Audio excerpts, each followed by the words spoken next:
وكالعادة يا سادة، ما دام أنا من دمياط لازم أكمل معاكم حلاوة المولد كالمعتاد. هنعمل مع بعض النهارده 3 أصناف من حلاوة المولد: الفخفخينة والشكلمة واللذيذة المكرملة، بأسهل طريقة هاقولها لكم، وكمان بسر مصانع دمياط وأحلى حلويات دمياط هنعملها النهارده، وهاقول لِك على كل الغلطات اللي بتقعي فيها.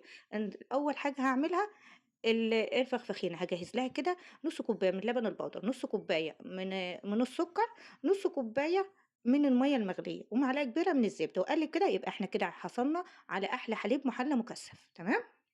هانزل عليهم بكوبايتين من جوز الهند الناعم، تمام.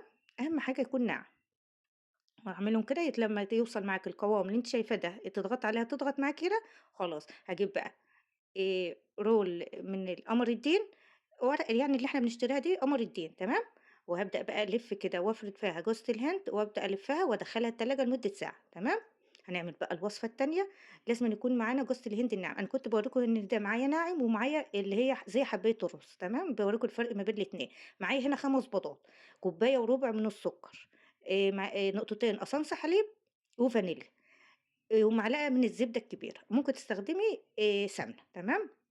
آخدهم على حمام بخار زي ما أنتم شايفين كده، وأبدأ أقلِّب لحد ما السكر بتاعي يدوب معايا خالص. أنا مش عايزة تسوية للبيض، أنا عايزة السكر يدوب بس، تمام. وآخدها بقى على جوز الهند بتاعي، هانزل جوز الهند بالتدريج زي ما إحنا شايفين كده، لحد ما أوصل للقوام اللي أنا هاوريه لكم ده، تمام. هي خدت معايا في حدود 350 جرام من جوز الهند الناعم، تمام. بعد ما خلّصت كده وصلت القوام اللي أنتم شايفينه قدّامكم ده، باجيب معايا كوباية من المَيّة، أبِل إيدي مَيّة كده وأبدأ أشكِّل، تمام. إحنا النهارده هنشكِّلها بإيدينا مش بالكيس الحلواني. لو أنتِ هتعمليها بكيس الحلواني خلّي القوام سايل شوية عشان تنزل معاكِ بسهولة من كيس الحلواني، تمام. هابدأ بقى أرصها كده في صاج زي ما أنتم شايفين، وهنا بقى كريز قطعاه كده نصين، وبابدأ أزين بيه وأدخلها فرن على درجة حرارة 160 لحد ما تاخد لون معانا من تحت، وبعدين نشغل لها الشواية ونفضل نقلب فيها لحد ما تاخد لون من فوق، تمام. هنا بقى هنعمل اللذيذة بتاعتنا الجميلة. هننزل كوباية وربع من السكر، كوباية من المَيّة، معلقتين كبار من عسل الجلوكوز، كيس اللي هو دي اختياري يعني، الكراميل اللي بيبقى جاي مع كيس الكريم كراميل، تمام.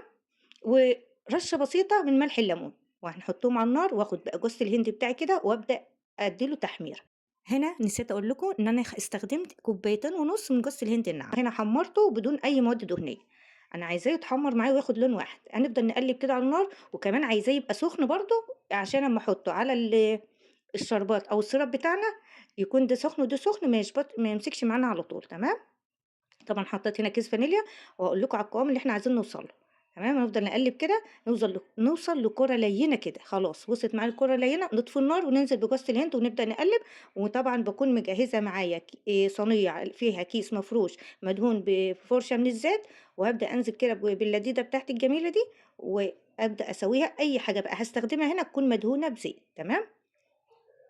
يعني الscraper بتاعي ده أنا دهناه زيت عشان ما تلزقش معاك وتبوظ. هنبدأ بقى نسويها كويس جدًا طبعًا، عشان تاخد معانا الشكل، أمّا نيجي نقطّعها تاخد معانا الشكل، وهي لسه دافية هنبدأ نقطّعها كده صوابع. طبعًا السكينة برضه باكون دهناها بزيت زي ما أنتم شايفين كده، كل تقطيعة بادهنها دهنة مسحة بسيطة من الزيت، تمام. نبدأ بقى التقطيعة بقى دي على حسب ذوقِك، أنا قطّعتها هنا مربعات زي ما أنتم شايفين كده. شايفين اللذيذة بتاعتنا الجميلة؟ وهنا بقى ال الشكلمة بتاعتنا كمان استوت معانا، كده هنصُب عليها نسقيها وهي لسه سخنة وطالعة من الفرن سيرب ساقع. طبعًا السيرب بتاعنا كوباية من السكر، كوباية من المَيّة، عصرة ليمون، ياخد غلوتين واسيبه يبرد في التلاجة، وبعدين لمّا أطلّع الحلويات بتاعتنا نسقيها زي ما إحنا شايفين كده، تمام. جبت بقى الفخفخينة بتاعتنا بعد ساعة في التلاجة، نبدأ نقطّعها. شايفين الجمال؟ لو حابة بقى تحطّي ما بين جوزة الهند كمان مكسّرات، دي حاجة ترجع لِك طبعًا وعلى حسب ذوقِك، كل متوفّر عندِك. بس أنا هنا ما كنتش حابة أضيف مكسّرات، حبّيت أعملها كده الشكل ده زي ما أنتم شايفين. الشكلّمة والفخفخينة والجزارية جهزوا معانا، ما فيش بقى تسلم إيدِك يا مرمر. وصفتنا النهارده تستاهل كام من 10، واكتبوا لي بقى في التعليقات، وكالعادة يا سادة هاستنى رأيكم في التعليقات، وتقولوا لي عملتوا إيه في الحلويات المولد، ولسه محتاجين أي وصفة في حلويات المولد أنزّلها لكم. شايفين الجزارية بالمَطّة بتاعتها الجميلة وحلويات بتاعتنا، والسلام عليكم ورحمة الله.